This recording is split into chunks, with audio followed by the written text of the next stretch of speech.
Hello guys, दृष्टि IAS के in news programme में आपका स्वागत है और मैं हूं हिमांशु। तो चलिए आज की खबर से हम सेशन की शुरुआत करते हैं और आज की हमारी खबर यूनाइटेड नेशन सिक्योरिटी काउंसिल से रिलेटेड है। तो खबर पर आगे बढ़ते हैं और समझते हैं कि क्या न्यूज़पेपर्स में रिपोर्ट्स आई हैं। तो न्यूज़पेपर में कहा गया है India China seek to build consensus Delhi's UNSC agenda, यानी यूनाइटेड नेशन सिक्योरिटी काउंसिल को लेकर के ये पूरी खबर है। इसमें कहा गया है कि चीन और Bharat United Nation Security Council को लेकर के एक आम सहमति बनाने पर बातचीत कर रहे हैं, वार्ता कर रहे हैं। तो पूरी खबर में हम समझेंगे कि क्यों भारत को लेकर सुरक्षा परिषद के मामले में चीन भारत से बातचीत कर रहा है। काफ़ी दिनों बाद, एक लंबे सीमा विवाद के बाद भारत आज चीन के साथ इस मुद्दे पर कैसे पहुंचा। तो खबर में आगे बढ़ने से पहले हम एक बार इसके डायमेंशंस पर बात कर लेते हैं। तो खबरों में क्यों समझेंगे। इसमें एक चर्चा की गई है कि यूनाइटेड नेशन सिक्योरिटी काउंसिल को लेकर के दिल्ली ने एक एजेंडा क्या लेकर के चलेगा, उसके बारे में बात करेंगे। संयुक्त राष्ट्र सुरक्षा परिषद क्या है, इसको समझेंगे। इससे रिलेटेड स्थायी सदस्यता और भारत के इससे संबंधित क्या हित हो सकते हैं, उनको समझेंगे। और बात करेंगे संयुक्त राष्ट्र सुरक्षा परिषद में सुधार की ज़रूरत के बारे में। काफ़ी समय से संयुक्त राष्ट्र में सुधार की बातचीत चल रही है, उससे रिलेटेड सुरक्षा परिषद में सुधार की बातचीत चल रही है। क्यों ये मुद्दे हमें बार बार खबरों में सुनने को मिलते हैं, तो इनको भी समझेंगे। इससे रिलेटेड क्या चैलेंजेस हो सकते हैं, वे फॉरवर्ड क्या हो सकता है, और एक सवाल, इसके बारे में हम अभी डिस्कस करेंगे। लेकिन आगे बढ़ने से पहले हम आपको एक जानकारी दे दें। दृष्टि आईएएस ने सामान्य अध्ययन के लिए एक पेन ड्राइव कोर्स लॉन्च किया है, जिसमें प्रीलिम्स और मेंस दोनों की तैयारी आप घर बैठे कर सकते हैं।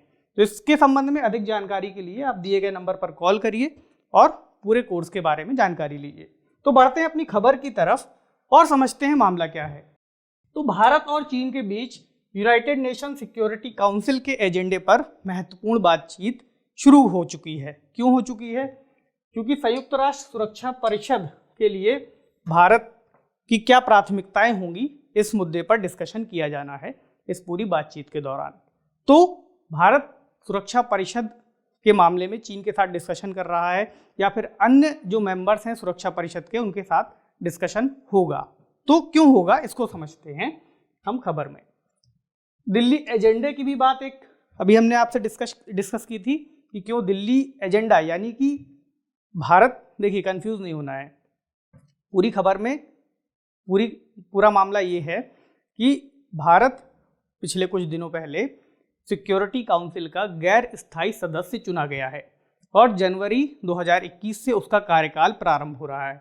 तो जाहिर सी बात है कि गैर स्थायी सदस्य और स्थायी सदस्यों के बीच में आगे किस तरीके से वो कार्यकाल को चलाएंगे और किस तरीके से नीतियां बनाई जाएंगी, इसको लेकर के बातचीत जाहिर सी बात है की जाएगी। तो ये पूरा मुद्दा है यहाँ पर। तो भारत को 2 सालों के लिए सुरक्षा परिषद का गैर स्थायी सदस्य नियुक्त किया गया है, अभी बताया आपको। लेकिन यहाँ पर एक इम्पॉर्टेंट पॉइंट ये है कि अगस्त 2021 में भारत सुरक्षा परिषद की अध्यक्षता करने वाला है। तो ये बहुत ज़रूरी होगा समझना कि काफ़ी लंबे समय के बाद भारत को वापस से एक बार अध्यक्षता करने का मौका यहाँ पर मिल रहा है। इसलिए यहाँ पर भारत वैश्विक स्तर पर एक महत्वपूर्ण रोल अदा करने वाला है।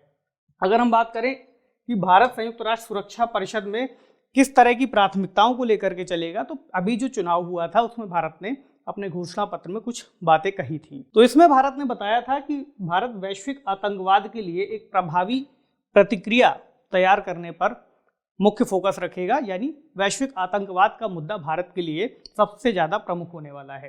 दूसरा है बहुपक्षीय प्रणाली में सुधार, यानी अंतर्राष्ट्रीय स्तर पर यूनाइटेड नेशन की प्रासंगिकता में जिस भी तरह की चुनौतियां हैं, सुरक्षा काउंसिल को लेकर के जिस तरह के मुद्दे हैं, भारत उनमें स्ट्रक्चरल रिफॉर्म्स के लिए बातचीत करेगा। तीसरा, अंतर्राष्ट्रीय शांति और सुरक्षा के लिए एक व्यापक दृष्टिकोण को लेकर के यहाँ पर बातचीत की जाएगी। इसके अलावा मानवीय भलाई के लिए तकनीक को बढ़ावा देने पर विचार किया जाएगा। इसी तरीके से इसमें जो मुख्य फोकस भारत का रहने वाला है वह है चीन के साथ सहयोग को लेकर के भारत की चिंताएं। जाहिर सी बात है, सिक्योरिटी काउंसिल में अगर भारत को अपनी अध्यक्षता को सफल बनाना है आने वाले समय में, तो भारत को अन्य सदस्यों का सहयोग लेना यहाँ पर बहुत ज़रूरी होगा। तो ये है यहाँ पर मुद्दा। अब हम बात करें संयुक्त राष्ट्र सुरक्षा परिषद की कि संयुक्त राष्ट्र सुरक्षा परिषद क्या है। तो संयुक्त राष्ट्र सुरक्षा परिषद संयुक्त राष्ट्र का ही एक अंग है। संयुक्त राष्ट्र क्या है? संयुक्त राष्ट्र एक अंतर्राष्ट्रीय संगठन है जिसको 1945 में स्थापित किया गया था। अब संयुक्त राष्ट्र सुरक्षा परिषद संयुक्त राष्ट्र के 6 प्रमुख अंगों में से एक है। ठीक है, इन 6 प्रमुख अंगों में से एक है संयुक्त राष्ट्र सुरक्षा परिषद, लेकिन अन्य 5 जो इसके मुख्य अंग हैं उनके बारे में आप कमेंट सेक्शन में जल्दी से बताइए, और सेशन के लास्ट में मैं उन 5 अंगों के बारे में आपको बताऊंगा। अब इसके कार्यों की बात करें तो इसका मुख्य कार्य अंतर्राष्ट्रीय स्तर पर शांति और सुरक्षा को स्थापित करना है। साथ ही इसमें 15 सदस्य होते हैं। इन 15 सदस्यों में से 5 सदस्य स्थायी होंगे और 10 सदस्य गैर स्थायी सदस्यों के रूप में यहाँ पर शामिल होते हैं, जिनका कार्यकाल 2 वर्षों का होता है। आप में से कई लोगों की शिकायत रहती है कि स्क्रीनशॉट नहीं ले पाते। आप आराम से इस प्लेट का स्क्रीनशॉट ले लीजिए और हम डिस्कशन में हर प्लेट में ऐसा करने वाले हैं। और सुरक्षा परिषद में प्रत्येक सदस्य को एक वोट का अधिकार है। साथ ही जो स्थायी सदस्य हैं उनको वीटो का अधिकार भी यहाँ पर दिया गया है। सुरक्षा परिषद के अगर हम चुनाव की बात करें तो इसमें लगभग 2/3 सदस्यों का समर्थन मिलना जरूरी है। और अभी जब जून 2020 में इसका चुनाव हुआ था तो भारत को 192 देशों में से 184 देशों का यहाँ पर वोट प्राप्त हुआ था।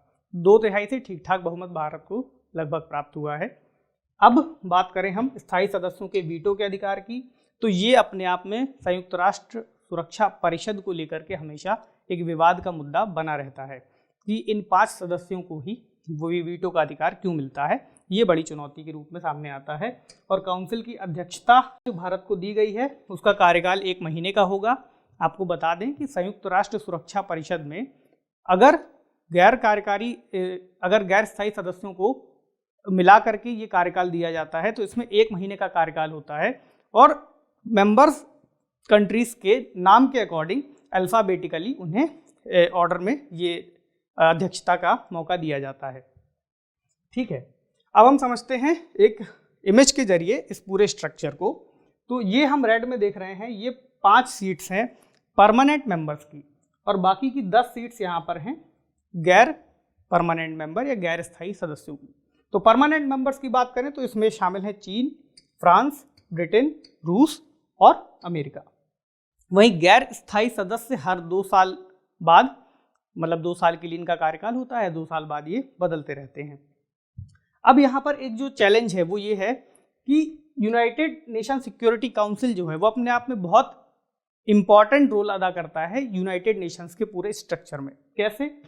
पहली बात तो ये कि जो शांति सेना यूनाइटेड नेशंस के जरिए भेजी जाती है उसका approval United Nation Security council के जरिए ही मिलता है। दूसरा, इसमें जो 5 परमानेंट सदस्य हैं उनको किसी भी रेजोल्यूशन पर वीटो करने का अधिकार प्राप्त है। यानी अगर कोई भी रेजोल्यूशन किसी भी मुद्दे को लेकर के, किसी तरह की कोई घटना हो गई अंतर्राष्ट्रीय स्तर पर या किसी देश में कोई संघर्ष छिड़ गया, तो अगर उसका मामला यूनाइटेड नेशंस में लाया जाता है तो इन 5 देशों को अधिकार होगा कि वे उससे संबंधित मामले में वीटो कर सकते हैं, यानी उस फैसले को, उससे संबंधित रेजोल्यूशन को आने से ही रोक दें।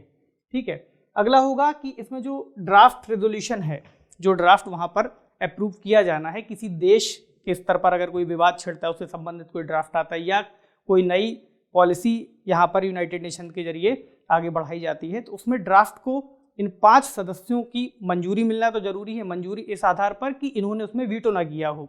इसके अलावा जो टोटल सदस्य हैं उसमें से 9 सदस्यों का यहाँ पर समर्थन मिलना जरूरी है, तब वो रेजोल्यूशन पास हो पाएगा। तो ये एक बड़ा रोल है यहाँ पर यूनाइटेड नेशन सिक्योरिटी काउंसिल का। इसके अलावा अगर हम बात करें इन 5 देशों की जिन्होंने वीटो का उपयोग किया है, कब कब किया है, तो हम इसे अगर यहाँ पर मैप में देखें, इस इमेज में देखें, तो चीन और रूस ने अक्सर सीरिया के मुद्दे पर कई बार इसका उपयोग किया है। इसी तरीके यूनाइटेड नेशंस में संयुक्त राज्य अमेरिका के द्वारा इजराइल के मुद्दे पर 1972 से लेकर लगभग अब तक लगभग 42 बार इसका उपयोग किया जा चुका है। इसी तरह बात करें फिलिस्तीन की, तो अगर फिलिस्तीन जैसे देश को यूनाइटेड नेशंस की पूर्ण सदस्यता चाहिए तो उसके लिए भी उसे सिक्योरिटी काउंसिल की मंजूरी आवश्यक होगी। इसी तरीके चीन ने ताइवान की अगर हम बात करें तो चीन की ही वजह से ताइवान को भी अब तक संयुक्त राष्ट्र सुरक्षा परिषद के अंतर्गत पूर्ण सदस्य का दर्जा नहीं दिया जा सका है, क्योंकि चीन ने वीटोस पर अक्सर किया है उसके मामले में। ये कुछ इंपॉर्टेंट बातें हैं इस सिक्योरिटी काउंसिल से लेकर के, ताकि आप इसके महत्व को एक बार समझ सकें। आप इसका स्क्रीनशॉट ले सकते हैं। ठीक है, अब हम आगे बढ़ते हैं इस मुद्दे पर और समझते हैं कि भारत के लिए इस स्थायी सदस्यता के क्या हित हो सकते हैं। तो जैसा कि अभी गाइस हमने बात की कि भारत 17 जून 2020 को गैर स्थायी सदस्य के रूप में चुना गया और 2021 जनवरी से भारत का कार्यकाल शुरू हो चुका है। वोटिंग की भी हमने बात कर ली कि 184 वोट्स मिले 192 वोट्स में। अब ये 8वीं बार होगा जब भारत गैर स्थायी सदस्य के रूप में चुना गया है। इसके पहले अगर हम डेटा पे बात करें तो 1950 में, उसके बाद 1967 में, 1972, 1977, 1984, 91, 2011 और अब ये 8वां कार्यकाल 2021 के दौरान भारत को मिला है। यहाँ पर जो मुद्दे हैं वो क्या हैं, तो भारत के विदेश मंत्री जी ने बताया था, श्री एस जयशंकर जी ने, कि यहाँ पर प्रमुख फोकस भारत का रहने वाला है अंतर्राष्ट्रीय आतंकवाद को लेकर के। और पहले भी कई बार ऐसा देखा गया है कि जब भी भारत आतंकवाद से संबंधित मुद्दे को या भारत के ऊपर जो सबसे बड़ी चैलेंजेस पड़ोसी देशों के साथ रहता है, तो वो हमारे पड़ोसी देश के साथ सीमा पार आतंकवाद को लेकर के अक्सर देखा जाता है।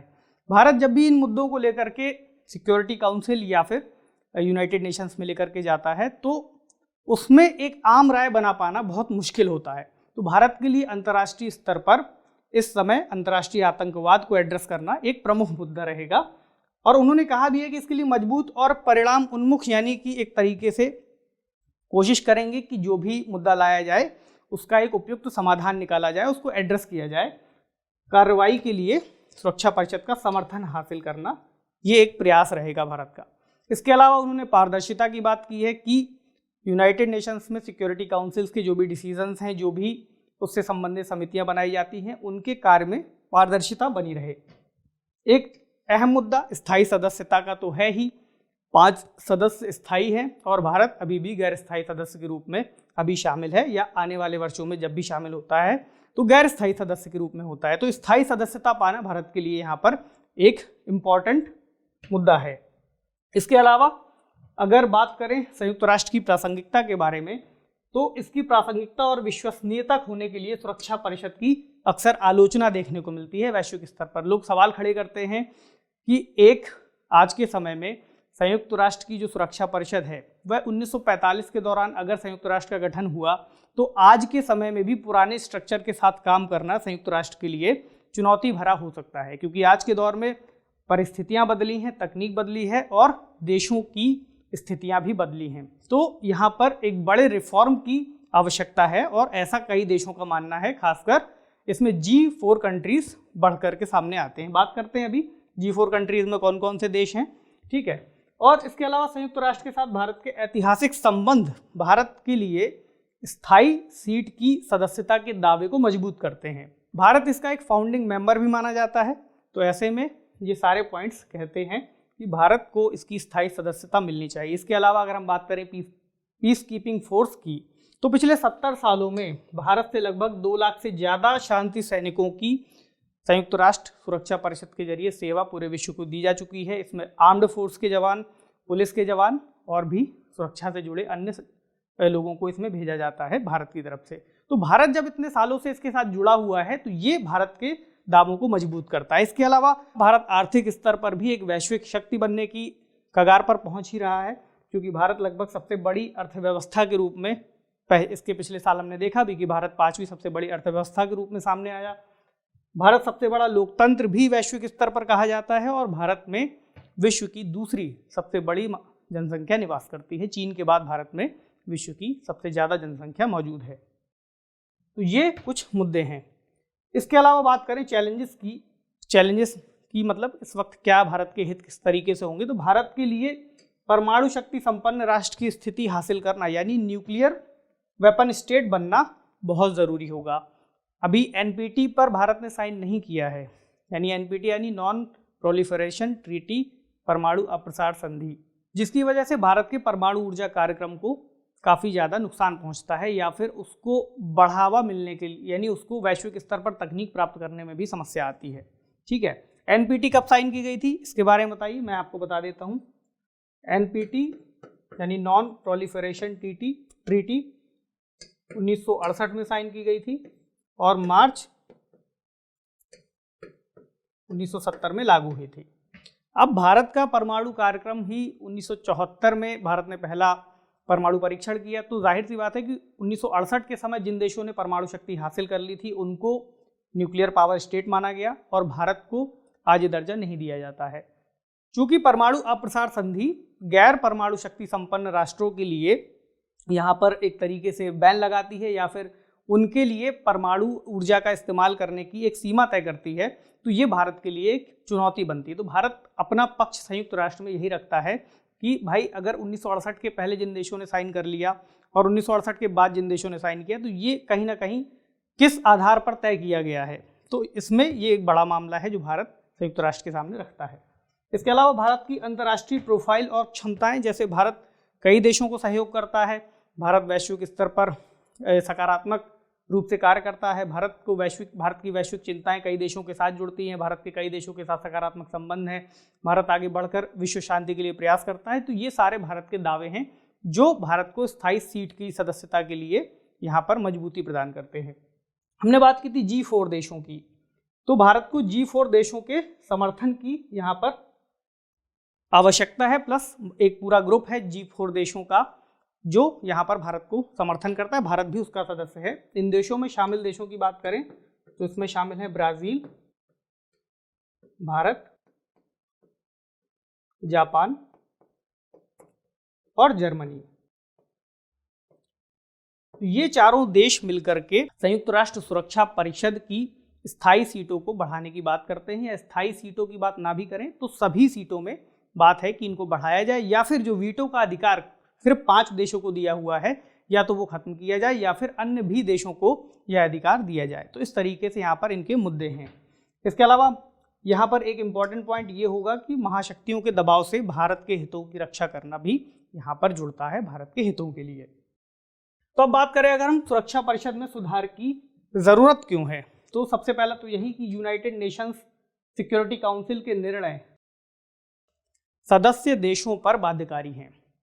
यानी अगर हम इसकी कंपेयर करें संयुक्त राष्ट्र आम सभा से, तो ये एकमात्र ऐसी काउंसिल है जिसके निर्णय यहाँ पर उनके लिए बाकी सभी सदस्य देशों के लिए बाध्यकारी होने वाले हैं।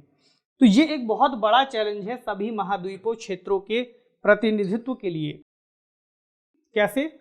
क्योंकि बहुत सारे देश जो सुरक्षा परिषद से जुड़े, जो यूनाइटेड नेशन से जुड़े हुए हैं, अगर इन 5 देशों की एक तरीके से सभा मिलकर के अगर कोई निर्णय लेती है, किसी पक्ष पर वीटो करती है, तो ये एक बहुत बड़े स्तर पर सभी देशों को प्रभावित करेगा और उनके लिए बाध्यकारी होगा। तो यहाँ पर एक बड़ा सवाल ये उठता है कि जब उसमें प्रतिनिधित्व की बात आती है तो उसमें बहुत कम देशों का प्रतिनिधित्व है। हमने बात की 4 देशों की, तो 4 देश तो विकसित देश ही कहलाते हैं और एक देश है चीन जो विकासशील देशों का प्रतिनिधित्व करता है।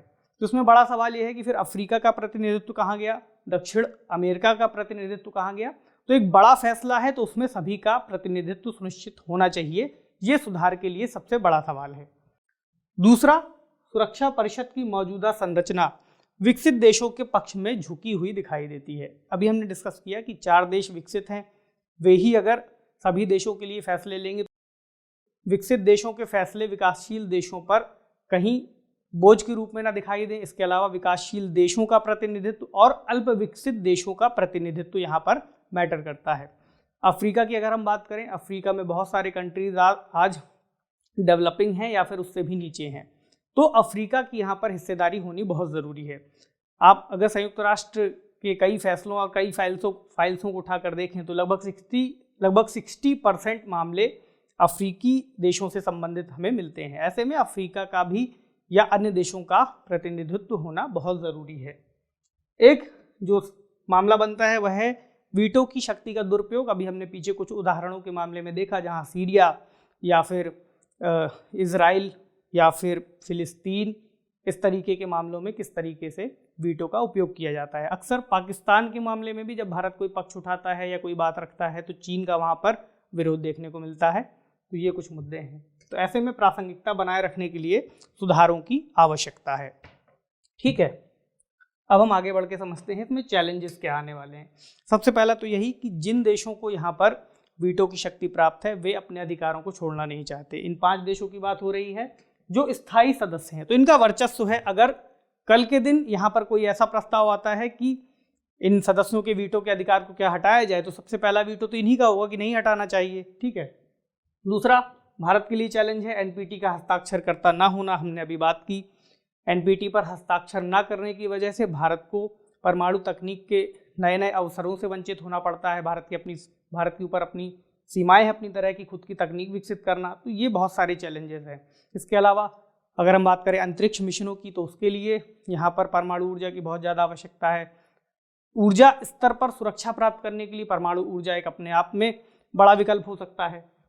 ठीक है। दूसरा चैलेंज भारत के सामने एक और जो है वह है चीन और भारत के संबंधों को लेकर, क्योंकि चीन एक स्थायी सदस्य है।